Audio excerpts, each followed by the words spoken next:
मूकं करोति वाचां पङ्गुं लङ्घयते गिरिं यत्कृपातमहं वन्दे परिमानन्दमाधवम्। ब्रह्मा गुरुर्विष्णु गुरुर्देवो महेश्वरा गुरु साक्षात् परम ब्रह्म तस्मै श्री गुरुवे नमः। सर्वे भवन्तु सुखिनः सर्वे सन्तु निरामया सर्वे भद्राणि पश्यन्तु मा कश्चित् दुःखभाग् भवेत्। ओम शांति।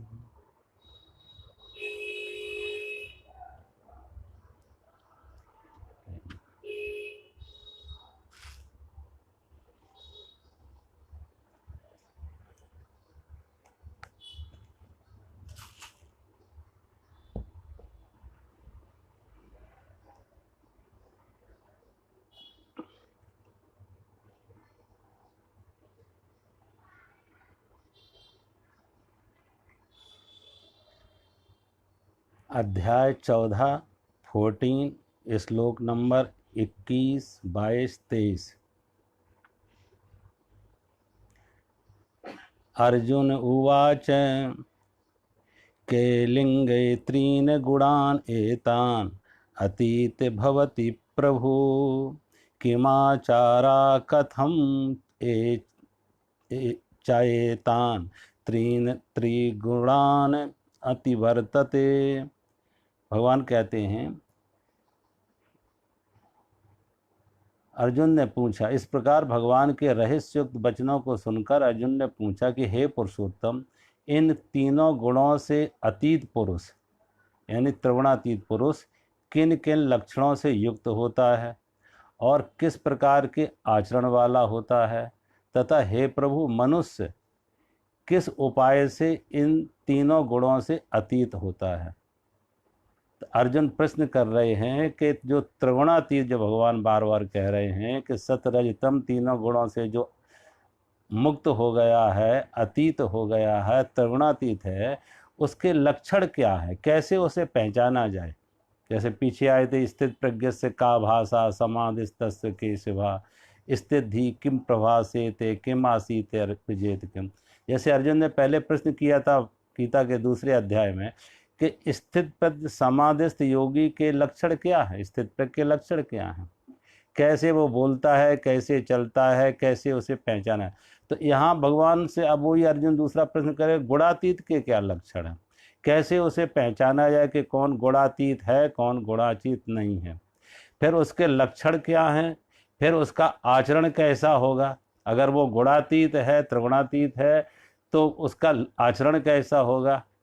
और फिर किसी साधक को अगर उस साध अवस्था में जाना हो, त्रिगुणातीत अवस्था में जाना हो, तो त्रिगुणातीत अवस्था आए कैसे, तीनों गुणों से अतीत हो कैसे, ये प्रश्न किया। एक साथ तीन बातें पूछ दी, लक्षण पूछे, आचरण पूछा और कैसे त्रिगुणातीत हुआ जाए। तो भगवान ने अगले श्लोक में भगवान उत्तर दे रहे हैं।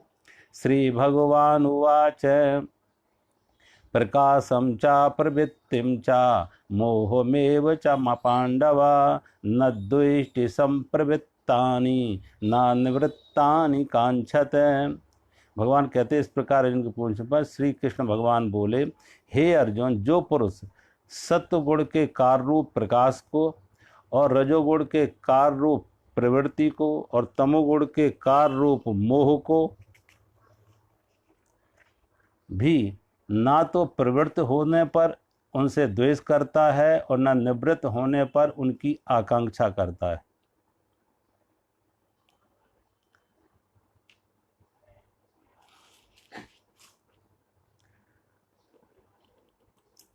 भगवान कृष्ण कह रहे हैं, जो त्रिगुणातीत है, तो दो त्रिगुणातीत का अर्थ ही नहीं कि गुण नहीं रहेंगे, गुण तो उसमें हैं, तीनों गुण हैं उसके, सत रज तम तीनों गुण उसमें नित्य विद्यमान है, तीनों गुण उसमें हैं। लेकिन उन तीनों गुणों के साथ उसका तादात्म्य खत्म हुआ, उसका राग द्वेष खत्म हुआ। ना अब किसी गुण के साथ राग है न द्वेष है। न कुछ मांग है, न कोई शिकायत है। तो राग द्वेष से मुक्त हुआ तो सुख दुख से मुक्त हुआ, चुनाव से मुक्त हुआ। अब कोई चुनाव नहीं है। तो भगवान कहते हैं इन तीनों गुणों के फलस्वरूप, सतोगुण के फलस्वरूप उसमें शांति आए, सजगता आए, चेतना आए, वो उसका प्रभाव है। रजोगुण के फलस्वरूप किसी प्रवृत्ति में जाए, लोभ में जाए, मोह में जाए, क्रोध में जाए, प्रवृत्ति में जाए। और तमोगुण के फलस्वरूप कहीं किसी मूर्छा में जाए, आलस्य में जाए, या प्रमाद में जाए, जो नहीं करने योग्य है ऐसा क्या करे। तो इन तीनों गुणों के कारण से उसमें व्यवहार होगा, उसका व्यवहार प्रभावित होगा। सतोगुण के अनुसार व्यवहार, कभी सतोगुणी व्यवहार होगा, कभी रजोगुणी व्यवहार होगा, लेकिन कभी तमोगुणी व्यवहार भी होगा। अब ये तीनों के तीनों जो व्यवहार, इन तीन गुणों से व्यवहार होंगे। सतोगुण के अनुसार कभी व्यवहार होगा तो कभी रजोगुण के अनुसार भी व्यवहार होगा, कभी तमोगुण के अनुसार भी व्यवहार होगा, कभी प्रवृत्ति होगी तो कभी निवृत्ति भी होगी। लेकिन जो अब हो रही है प्रवृत्ति या निवृत्ति, तो भगवान कहते हैं प्रवृत्ति होने पर द्वेष नहीं करता और निवृत्ति होने पर आकांक्षा नहीं करता। अब प्रवृत्ति हो तो ऐसा नहीं करता कि वो कहे कि क्यों हो गया ऐसा, ये काम क्यों हुआ उससे, वो ऐसा भोजन, स्वादिष्ट भोजन नहीं करना चाहता था, आज क्यों किया। अब किसी ने करा दिया तो कर लिया। उसकी कोई मांग नहीं थी, उसका राग नहीं था, उसे कोई सुख ना मिला, उसकी कोई मांग ना थी। तो कुछ प्रवृत्ति हो जाए तो उसकी से द्वेष नहीं करता कि मन में ग्रंथि बनाए ऐसा क्यों हुआ, और कुछ निवृत्ति हो जाए तो भी उसे आकांक्षा नहीं करता कि निवृत्ति क्यों हुई, प्रवृत्ति होती। तो यानी उसका किसी भी, जब गुण से तादात्म्य नहीं है, गुण से कोई आसक्ति नहीं है, तो उन गुणों से जो व्यवहार हो रहे हैं, सतोगुण का व्यवहार हो, तमोगुण का हो, रजोगुण का हो, कोई भी व्यवहार हो, कोई भी क्रिया हो, उसमें उसकी कोई आसक्ति ना होने से, राग द्वेष ना होने से, कोई उनकी चुनाव ना होने से वो दुख सुख से मुक्त रहता। क्रिया तो अब शरीर है तो शरीर का कुछ धर्म है, शरीर है तो भोजन भी करेगा, शरीर है तो विश्राम भी लेगा, शरीर है तो नींद भी आएगी, शरीर है तो गर्मी सर्दी के अनुसार शरीर को ढकने के लिए वस्त्र भी चाहिए, रहने के लिए कोई जगह भी चाहिए। तो ये जो जगह, कहीं वो किसी जगह रह रहा है उसमें कोई आसक्ति नहीं है, कैसे कपड़े पहन रहा उसमें कोई आसक्ति नहीं है, कैसा भोजन उसे मिल रहा उसमें कोई उसकी आसक्ति नहीं है। तो न राग है न द्वेष है, वो चुनाव मुक्त है। अब उसे कहते हैं प्रारब्ध से उसे कहते हैं कि प्रारब्ध वसात, प्रारब्ध से जो मिल जाए, जैसा मिल जाए उसमें वो राजी, ना उसकी कोई मांग ना कोई शिकायत, कोई उसका चुनाव न राग न द्वेष, न सुख न दुख। जो है जैसा भी है प्रारब्ध से मिला, वो उसे अपना प्रसाद मान के, प्रसाद बुद्धि से, कि परमात्मा से जो मिला है उसे प्रसाद समझ के स्वीकार करता है, राग द्वेष से मुक्त होकर। प्रवृत्ति निवृत्ति हो उसमें कोई उसको दुख सुख की नहीं, प्रवृत्ति से दुख नहीं, निवृत्ति से की आकांक्षा नहीं कि भाई निवृत्ति क्यों हुई ना हो। तो ना उसकी निवृत्ति की मांग है ना प्रवृत्ति की मांग है। नींद आया तो सो गया, आंख खुली तो जाग गया। अब जैसी शरीर प्रकृति के उसके गुण बदलते रहते हैं वैसे क्रिया होती रही। तो अब वो मान रहा कि मैं नहीं कर रहा, मैं तो साक्षी हूं, गुणा गुणेषु वर्तन्ते, तो गुण गुणों में बरत रहे। कभी तमोगुण की प्रधानता हुई तो नींद में चला गया, कभी रजोगुण की प्रधानता हुई तो घूमने फिरने लगा, कभी सतोगुण की प्रधानता हुई तो शांत एकांत में शांत बैठ के अंतर्मुखी हो गया। तो जैसा जिसमें समय समय पे गुण बदलते हैं, 24 घंटे में गुण बदलते रहते हैं, ऐसा नहीं एक ही गुण 24 घंटे भी नहीं रहता। 24 घंटे में कितनी बार गुण बदल जाते, कभी रजोगुण आया तो कभी तमोगुण आया, कभी सतोगुण आया, ऐसे गुण बदलते रहते, सिर्फ व्यवहार बदलता रहता, उसकी क्रिया बदलती रहती है, प्रवृत्ति निवृत्ति बदलती रहती है, लेकिन उसकी मांग नहीं है, आकांक्षा नहीं है, राग नहीं है, द्वेष नहीं है। किसी प्रवृत्ति हो या निवृत्ति हो, ना राग है, ना द्वेष है, ना उसे सुख है, ना दुख है। ऐसा नहीं इस प्रवृत्ति विशेष में सुख है या निवृत्ति विशेष में सुख है, ना उसका कुछ सुख रहा ना कुछ दुख रहा। किसी क्रिया में ना सुख खोज रहा है ना दुख से पलायन कर रहा है। जो जैसा है प्रारब्ध से प्राप्त आ रहा है उसे वो प्रसाद बुद्धि से स्वीकार कर रहा है। तो भगवान कहते हैं ये गुणातीत व्यक्ति की अवस्था है। अगले श्लोक में भगवान कह रहे हैं,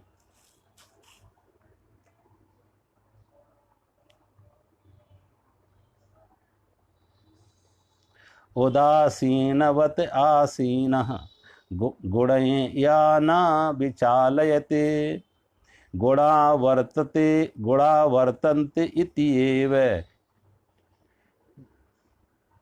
अवतिष्ठति न इंगते। भगवान कहते हैं तथा जो साक्षी के सदृश स्थित हुआ, गुणों के द्वारा विचलित नहीं किया जा सकता और गुण ही गुणों में वर्तते हैं, ऐसा समझता हुआ जो सच्चिदानंद घन परमात्मा में एक ही भाव से स्थित रहता है एवं उस स्थिति से कभी विचलित नहीं होता। भगवान कहते हैं कि जो साक्षी के सदृश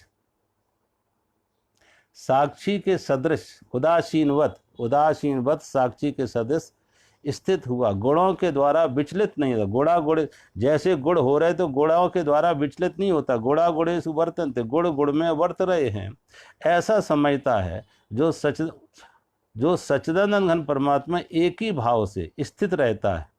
वो अपनी चेतना में अपने आत्म स्वरूप में स्थित रहता है, उस स्थिति से कभी विचलित नहीं होता, वो अपनी स्थिति में सदा बना रहता है।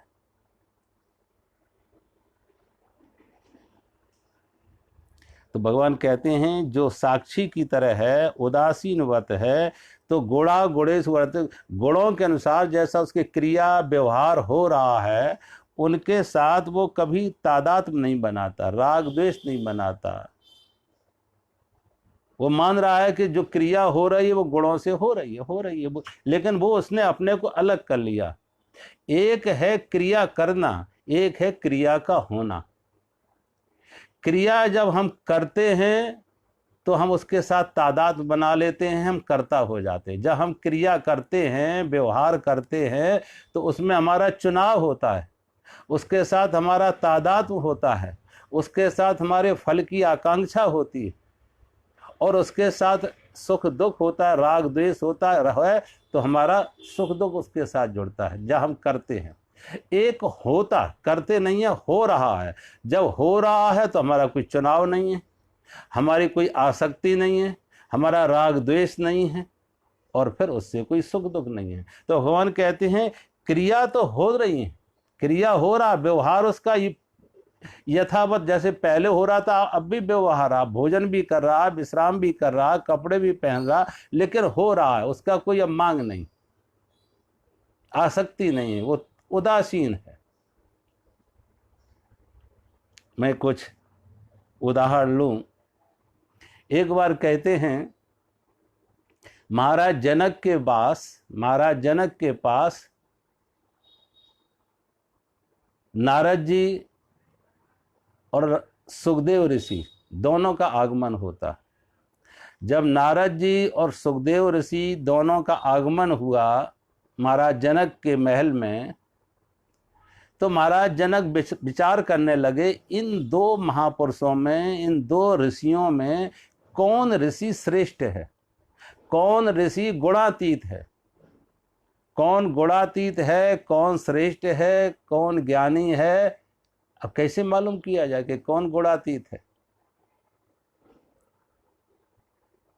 तो परीक्षा लेने के लिए क्या किया, महाराज जनक की पत्नी महारानी सुनैना ने कहा कि इसका निर्णय हम करके बताएंगे, इन दोनों में कौन श्रेष्ठ है, कौन गुणातीत है, इन दोनों में कौन गुणातीत है, इसकी परीक्षा हम लेंगे। तो कहते हैं महाराज जनक ने अपने महल में एक बड़ा सा झूला था, उस झूले के एक तरफ नारद जी बैठे हुए और दूसरी तरफ सुखदेव ऋषि को बिठा दिया।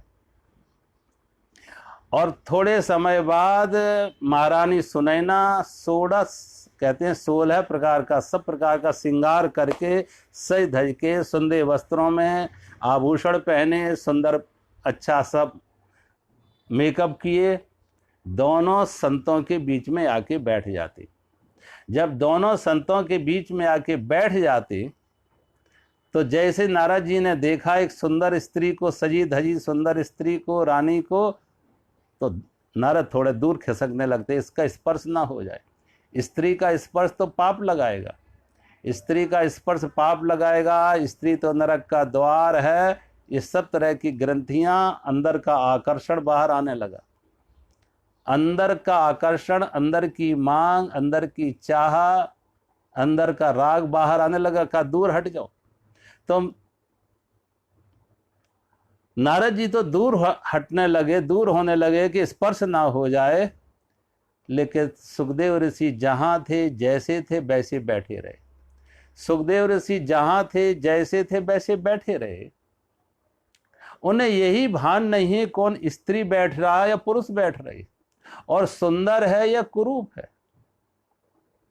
अब ये सुंदर है या कुरूप है, स्त्री है या पुरुष है, इसका भी भान नहीं।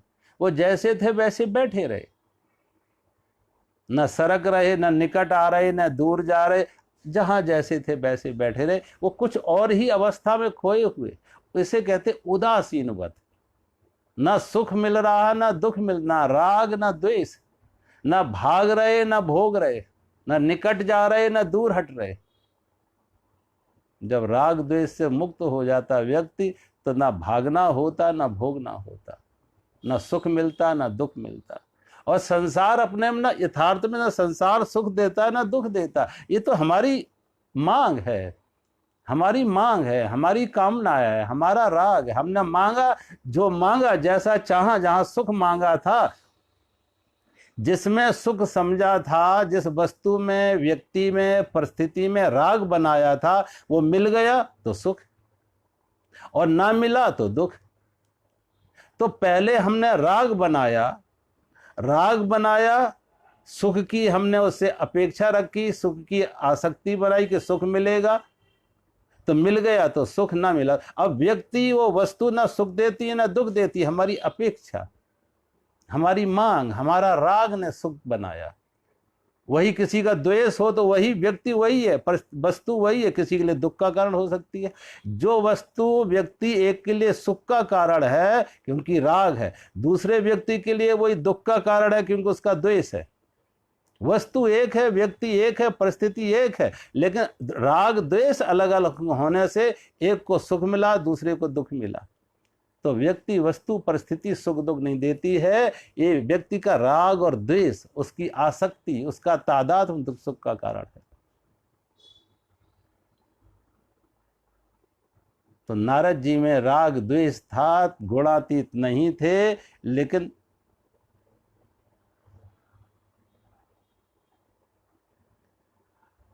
सुखदेव ऋषि गुणातीत थे। सुखदेव देश को नहीं, ना स्त्री देखा ना पुरुष।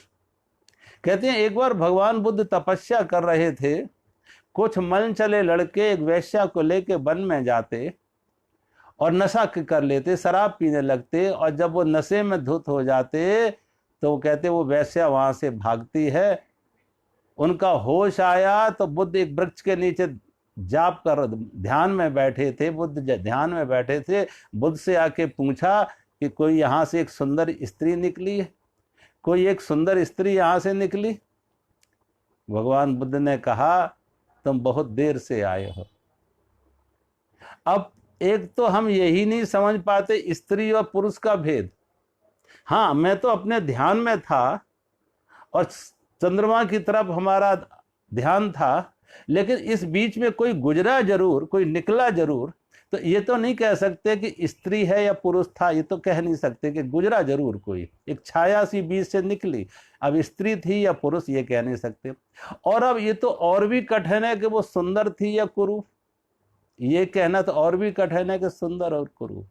एक ना कोई सुंदर होता ना कोई कुरूप होता, ये हमारी आंख पे मोह है, राग है तो सुंदर दिख जाता। और वही व्यक्ति, वही वस्तु जब हमारा राग ना हो, द्वेष हो, तो कुरूप दिख जाता। किसी माँ से कभी पूछो कि उसका बेटा कुरूप है या सुंदर, आज तक दुनिया में कोई माँ ऐसी नहीं होगी जो अपने बेटे को कुरूप कहे, क्योंकि माँ की आंख अलग होती है बेटे को देखने के लिए। माँ की आंख के ऊपर राग का चश्मा चढ़ा होता है, तो कोई माँ अपने बेटे में कभी कुरूपता नहीं देख सकती, कोई माँ अपने बेटा या बेटी में कुरूपता नहीं देख सकती। हर माँ के लिए अपना बेटा हो या बेटी वो सुंदर है, वो देखने की आंख अलग है। तो भगवान कहते हैं ऐसा व्यक्ति जो उदासीन है, ना उसे किसी राग में उसका नहीं, ना कुछ राग है ना द्वेष है, ना आकर्षण है ना विकर्षण है, उसका कोई चुनाव नहीं है। उसे जय कृष्णमूर्ति कहते हैं ना चॉइसलेस अवेयरनेस, जिसे कहते हैं चॉइसलेस अवेयरनेस, वो चुनाव रहे चेतना हो गई। चेतना है लेकिन चेतना कैसी है, चुनाव रहे। और ये चुनाव चेतना नहीं करती है, चुनाव भी कौन करता है, चुनाव करता है हमारा मन, हमारा मन चुनाव करता है। और मन से मुक्त हुए तो राग द्वेष से मुक्त हुए, तो चुनाव से मुक्त हो गए, चुनाव से मुक्त हो गए। चेतना रह गई लेकिन मन से मुक्त हो गए, चुनाव से मुक्त हो गए, राग द्वेष से मुक्त हो गए।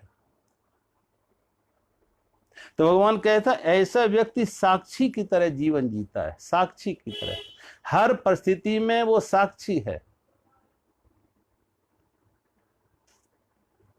एक और घटना पर बात करें। सुखदेव ऋषि जब त्रिगुणातीत अवस्था में नहीं पहुंचे थे और अपने ही गुरु पर अपने ज्ञान के लिए महाराज वेदव्यास जी ने, सुखदेव ऋषि के पिता भगवान वेदव्यास ने अपने पुत्र सुखदेव को ज्ञान के लिए कहाँ भेजा, महाराज जनक के पास।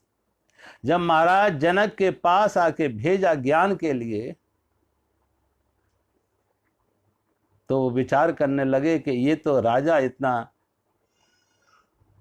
मैं दिगंबर, मैंने तो कपड़े भी छोड़ दिए, वस्त्र भी पहनना छोड़ दिए, और ये तो महलों में रहते हैं, राजसी वेशभूषा इनकी, रानियां इनकी, परिवार और राजकीय जिम्मेदारियां, सुख भोग विलासता, भला ऐसा व्यक्ति हमें ज्ञान कैसे देगा। ज्ञानी त्यागी का गुरु तो कोई महात्यागी हो। अब वो सुखदेव जैसा जो दिगंबर वेश में है, निर्वस्त्र है, दिगंबर है, त्यागी है, तो ऐसे त्यागी का गुरु तो कोई महात्यागी हो। लेकिन मेरे पिता ने मुझे भेजा, त्यागी के पास नहीं भेजा, बल्कि महाभोगी के पास भेजा, एक राजा के पास भेजा ज्ञान के लिए। तो मन में राजा के, महाराज जनक के प्रति श्रद्धा नहीं है, संदेह है कि भला ऐसा व्यक्ति गुरु बनने की योग्यता रखता है या नहीं। तो जब महाराज जनक के पास आते हैं, महाराज जनक से कुछ प्रश्न किए, तो महाराज जनक ने उनको कहा मैं तुम्हें दंड देता हूं,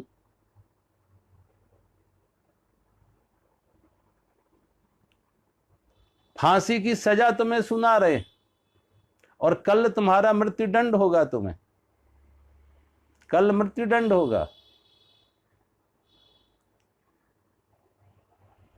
जब कल मृत्युदंड होगा तो अब उनको 24 घंटे का समय है। इस 24 घंटे में रात वो सोए तो जिस सुंदर महल में सोए हुए थे, सुंदर पलंग पर सोए हुए थे, उसके ऊपर 2 नंगी तलवारें टंगी हुई हैं, और कच्चे धागे में, न मालूम वो कब टूट के गिर जाए। रात भर वो सो ना सके, हर समय उनकी दृष्टि ऊपर, ना मालूम ये कब टूट के गिर जाए, मेरे ऊपर गिरेगी और मेरा सिर धड़ से अलग, सो ना सके। फिर तमाम सुंदर सुंदर युवतियां उन्हें भोजन कराने आती। अब उनके सुंदर सुंदर स्वादिष्ट भोजन उनके मुंह में दिए जा रहे और सुंदर सुंदर युवतियां उन्हें भोजन करा रही हैं। उनके चारों तरफ नृत्य गान हो रहा है, तमाम तरह की सुगंधी परफ्यूम्स चारों तरफ से उसकी सुगंधी आ रही है, परफ्यूम्स की। नृत्य गान हो रहे हैं, सुगंधित वातावरण है, फूल बिखरे हुए हैं, युवतियों के नृत्य गीत हो रहे हैं, सुंदर युवतियां अपने हाथों में भोजन करा रही हैं, सुंदर सुंदर उन्हें वस्त्र पहनाए जा रहे हैं। 24 घंटे का समय व्यतीत हुआ।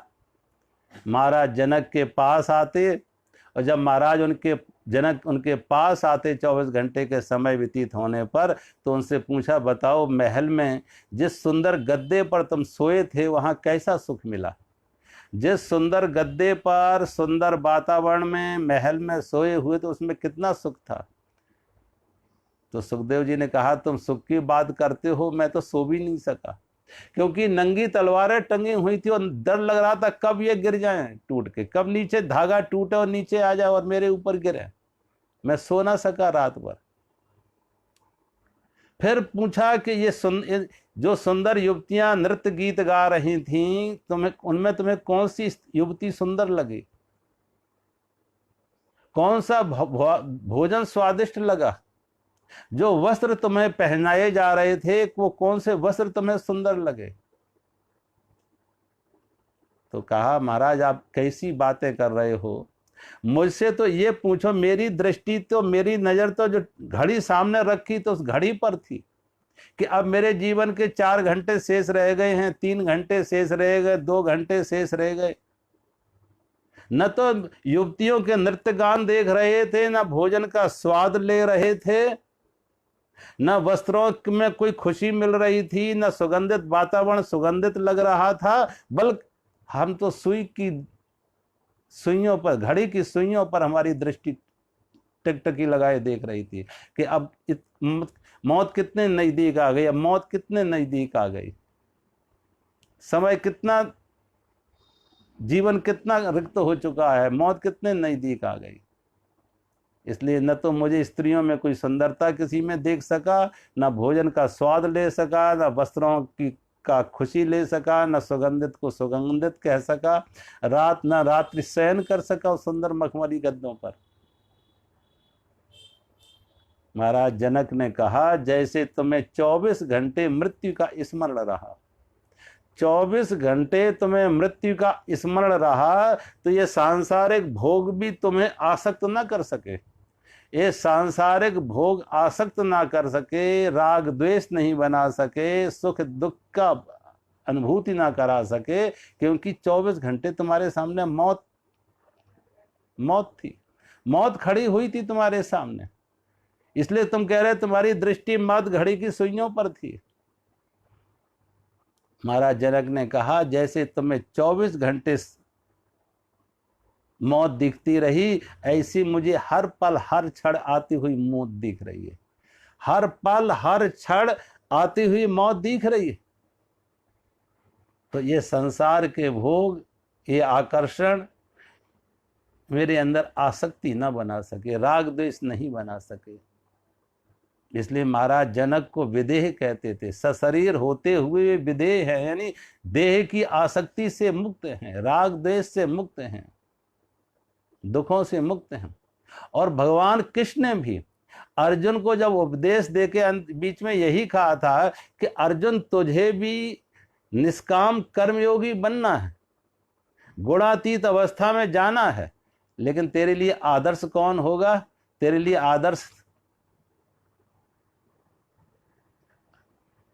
आदर्श कोई सुखदेव नहीं होंगे, आदर्श तुम्हारे लिए नारद नहीं होंगे, आदर्श तुम्हारे होंगे जनक। जनक क्रियाकलाप में रहे, व्यवहार में रहे, राज्य का संचालन किया, राजकीय जिम्मेदारियों का निर्वाह किया, पलायन नहीं किया, अपनी जिम्मेदारी से पलायन नहीं किया, लेकिन फिर भी अनासक्त रहे, वीतरागी रहे, फिर भी त्रिगुणातीत रहे। इसलिए अर्जुन को उदाहरण देता, अर्जुन कर्मण्ये भी संसिद्धि आस्थिता जन का दया। अर्जुन तुझे कर्म करना है, लेकिन कर्म कैसे करना? आस्थिता जन का दया, जैसे जनक आदि ऋषियों ने किए। जनक आदि जैसे राज ऋषियों ने किया है। राजा होते हुए वे ऋषि थे, भोगों में रहते हुए भोग से मुक्त थे, आसक्ति में रहते हुए भी अनासक्त थे, परिवार में रहते हुए भी परिवार से मुक्त थे, भोगों में भोगते हुए भी अभोक्ता थे और करते हुए भी अकर्ता थे। वो त्रिगुणातीत अवस्था। तो भगवान कहते हैं ऐसा व्यक्ति जो उदासीन है, साक्षी है, और साक्षी का अर्थ है न राग न द्वेष, तटस्थ हो गया, न उसे राग है न कोई द्वेष है, ना भाग रहा ना भोग रहा। अब हमारे आज देखो परिस्थिति में आज के जब तमाम ये जो तथाकथित वैरागी होते हैं, वो वैरागी क्या है? राग के विपरीत हैं। वैरागी यहाँ राग के विपरीत हो गए।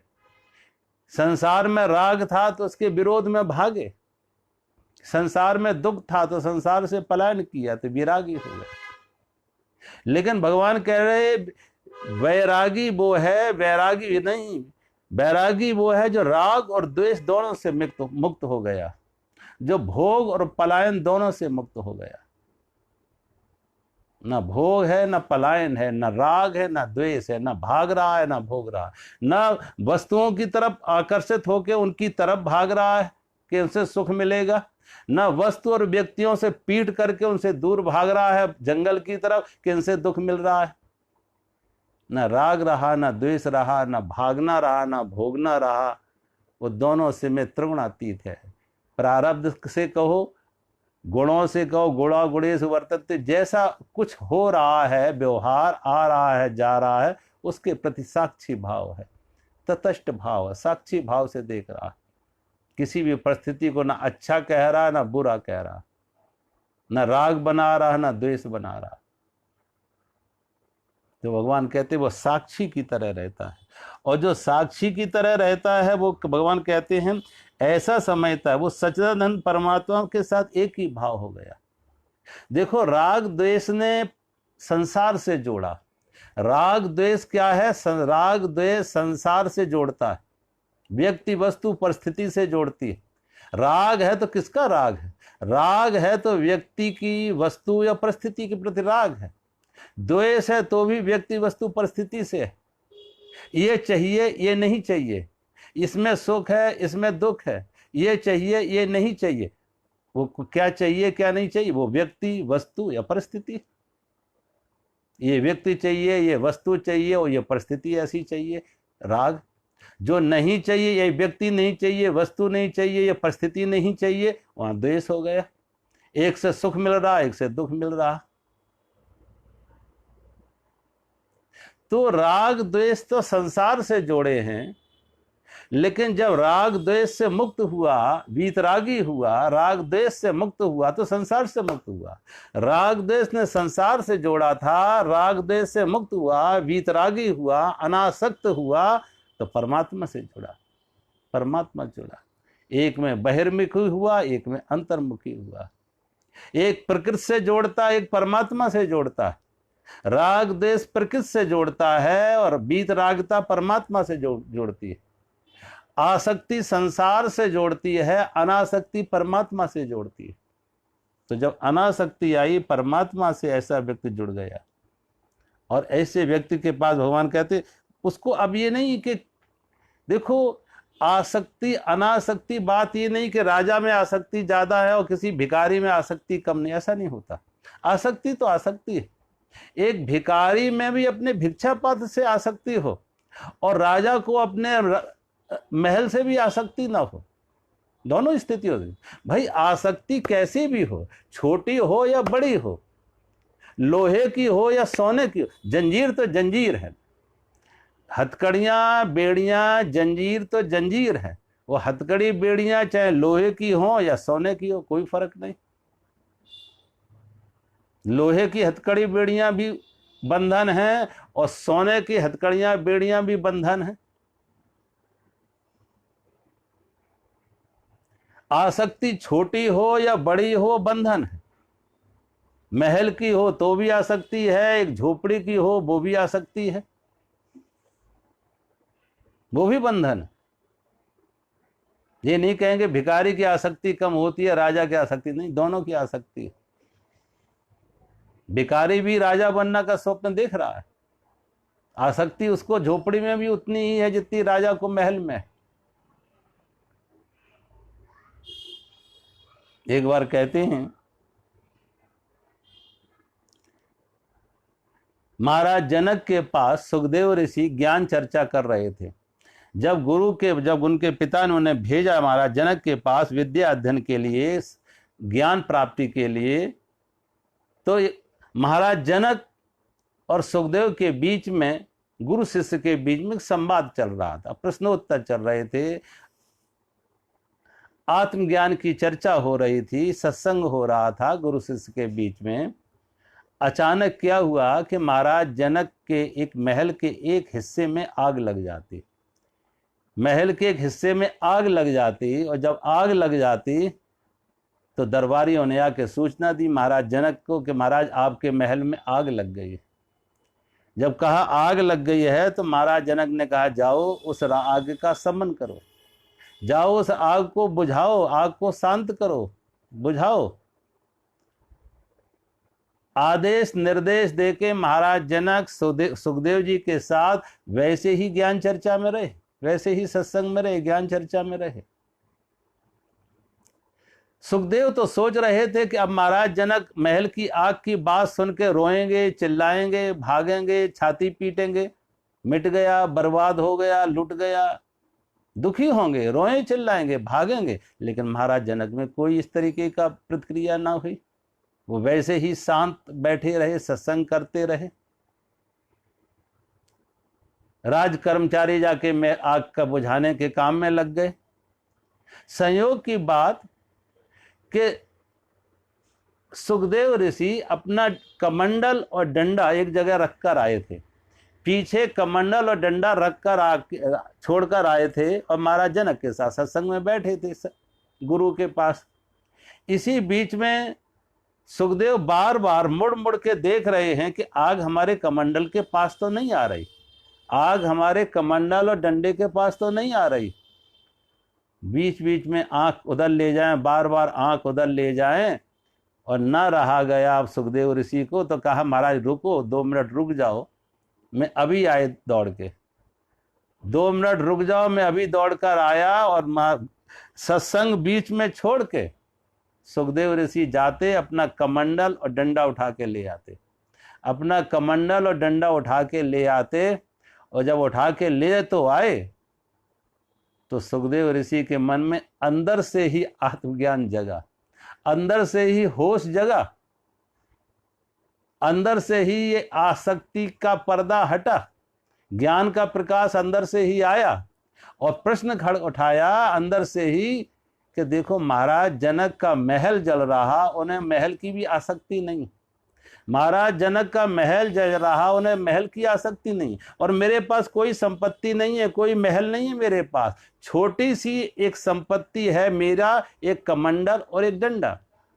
लेकिन इस कमंडल और डंडे के प्रति हमारी आसक्ति है कि ये जल ना जाए। उनका महल जल रहा, मुझे चिंता नहीं है, और महाराज जनक को भी कोई आसक्ति नहीं है, कोई दुख नहीं है महल जलने का। लेकिन हमारी एक छोटी सी संपत्ति, आसक्ति, छोटा सा एक कमंडल और डंडा, उसमें भी आसक्ति है कि जल ना जाए। तो ध्यान सत्संग में मन नहीं लग रहा था, बार बार मुड़ मुड़ के देख रहे थे कहीं आग नजदीक तो ना आ गई, जल ना जाए, और फिर भी सत्संग के बीच से जाके अपना कमंडल डंडा उठा के ले आते।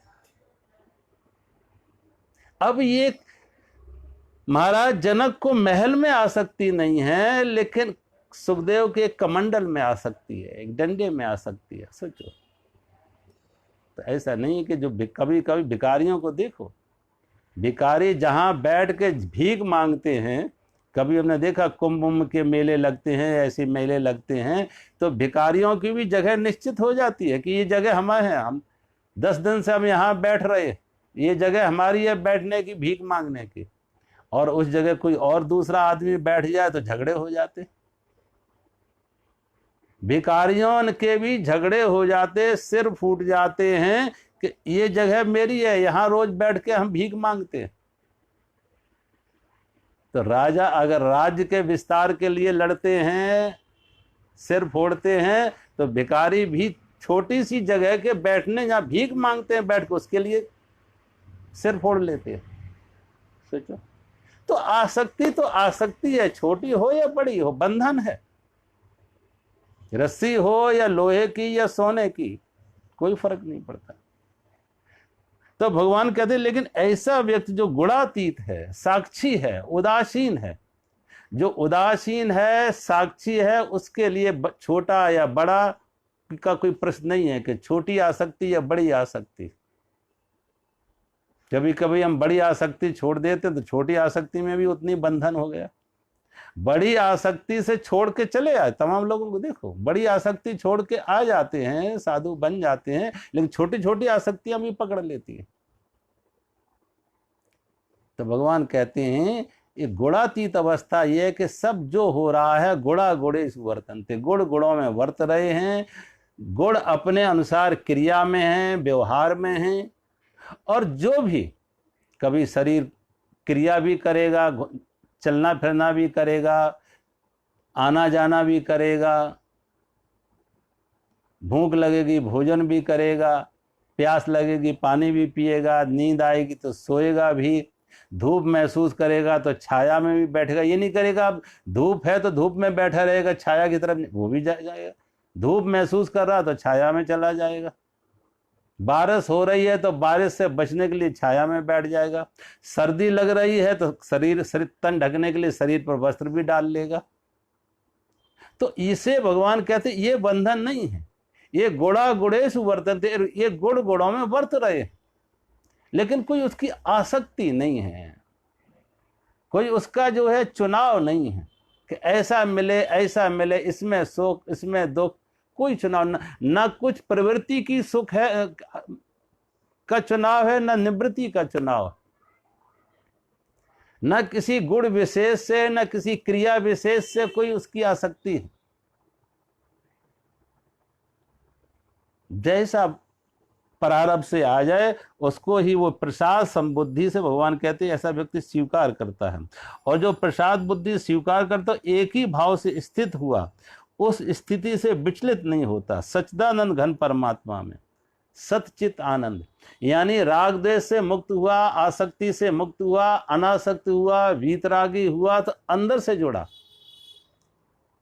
अंदर से जुड़ गया परमात्मा से। सतचित आनंद हमारे अंदर जो सत है, सत शब्द का अर्थ है त्रिकाल अवाध है, तीनों कालों में। जो कल जैसा था आज वैसा है और कल वैसा ही रहेगा, जिसमें कभी कोई परिवर्तन ना हो उसे कहते हैं सत। जिसमें कभी कोई परिवर्तन, परमात्मा और पदार्थ में यही अंतर है। पदार्थ भी कभी नष्ट नहीं होता और परमात्मा भी कभी नष्ट नहीं होता। परमात्मा भी शाश्वत है और पदार्थ भी शाश्वत है, लेकिन अंतर क्या है? पदार्थ में विकार है, परमात्मा निर्विकार है। पदार्थ में परिवर्तन है, एक पानी की बूंद नष्ट नहीं होती है। पानी की बूंद को गर्म करो तो हवा बन गई, भाप बन गई, भाप ठंडी कर लो तो पानी बन गई, पानी को और ज्यादा ठंडा कर दो तो बर्फ बन गई। ठोस, द्रव और गैस, इनमें उसका परिवर्तन होता रहता है, लेकिन नष्ट नहीं होती है। लेकिन परिवर्तन है किसमें? पदार्थ में परिवर्तन है, लेकिन परमात्मा में कोई परिवर्तन नहीं, कोई विकार नहीं। परमात्मा जैसा कल था वैसा ही आज है, वैसा ही कल रहेगा। जैसे आज से लाखों साल पहले था वैसी आज है, वैसे ही लाखों साल बाद भी रहेगा। जिसमें कभी कोई परिवर्तन ना हो उसे कहते हैं सत। प्रकृति और परमात्मा में यह अंतर कि प्रकृति में विकार है और परमात्मा निर्विकार। प्रकृति में परिवर्तन है, परमात्मा में परिवर्तन नहीं। चित्त का अर्थ है कि जो प्रकृति है वो जड़ है और परमात्मा चेतन है। प्रकृति जड़ है, परमात्मा चेतन है। प्रकृति जड़, परमात्मा चेतन है। पदार्थ जड़, परमात्मा चेतन है। प्रकृति में भी अगर कहीं चेतना दिख रही है तो वो परमात्मा की है। एक वृक्ष में जीवन दिख रहा है, पशु पक्षियों में जीवन दिख रहा है, वो परमात्मा का है। शरीर तो प्रकृति का है, लेकिन उसमें जो जीवन है, वो चेतना जो है, वो परमात्मा का हिस्सा है। हमारे आपके शरीर तो प्रकृति से मिला है, लेकिन हमारे अंदर जो चेतनता है, चेतना है, वो परमात्मा से मिली है, वो परमात्मा का है। इसीलिए उसको रामचरितमानस में कहते ईश्वर अंश जीव अविनाशी, चेतन अमल सहज सुख राशि।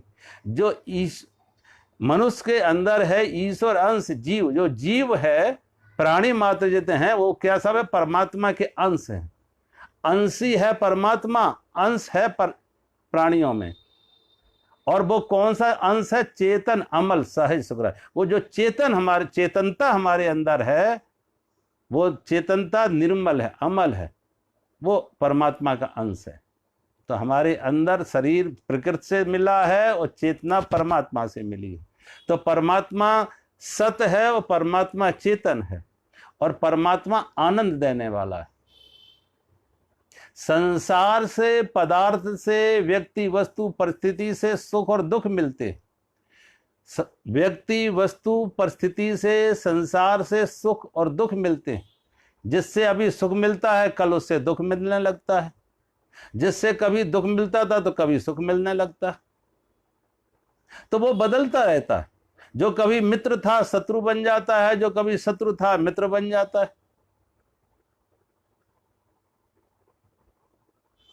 एक मीठा स्वाद दे रहा है, लेकिन मीठे की मात्रा बढ़ा दो तो दुख का कारण बन जाएगा। अगर मीठा 100 ग्राम रसमलाई स्वाद देगी, लेकिन कोई जबरदस्ती तुमको कहे 1 किलो खाना पड़ेगा तो दुख का कारण बन गई। और 2 किलो खाना पड़े तो और बड़े दुख के कारण। और बीमारी हो, शरीर में बीमारी हो तो वो मीठा भी विष हो गया, उसमें भी सुख नहीं मिलेगा, वो विष हो गया, वो विषय भी दुख हो गया। तो जो पदार्थ में सुख दुख हैं वो बदलते रहते हैं। जो व्यक्ति वस्तु परिस्थिति में सुख और दुख की अनुभूति हो रही है वो सदा एक जैसी नहीं रहती है।